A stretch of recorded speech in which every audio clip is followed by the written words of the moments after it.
আমাদের এই মেধাবীদের উজ্জ্বল নক্ষত্রের যে একটা আয়োজন ছিল, এই তারকা রাজির যে সমাবেশ, মানে আমি মনে করব যে এরা শুধু আমাদের নয়, এরা সারা বিশ্বের একটা উজ্জ্বল নক্ষত্র।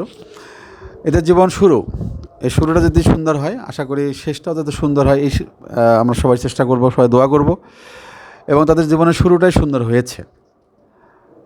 আগামীতে তাদের জীবনগুলো আরও সুন্দর হোক এবং সফল হোক।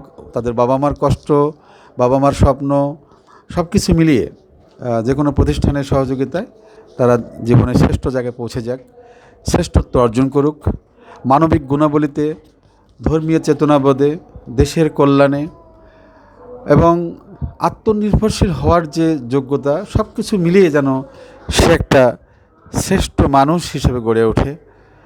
কারণ শ্রেষ্ঠ সবাই হতে পারে না, বড় হতে পারে সবাই, এবং তার চেয়ে বড় হচ্ছে ঈর্ষান্বিত হওয়া। মানুষ যেন তাকে দেখে হিংসা করে এবং তাকে হিংসা করার পর যেন অনুসরণ করে।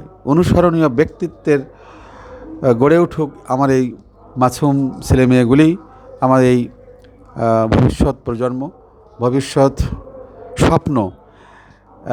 একসময় আমরা থাকবো না, কিন্তু এরা এই দেশটাকে, পরিবারটাকে সুন্দর করে সাজিয়ে গুছিয়ে রাখবে এমন প্রত্যাশা করছি।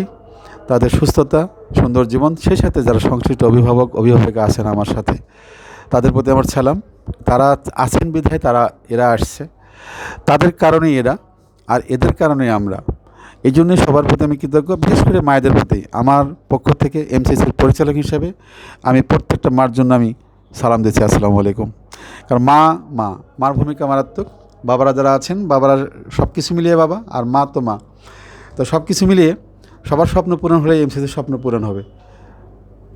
বাংলাদেশ আমাদের প্রিয় দেশ, বাংলাদেশ আমাদের মাতৃভূমি।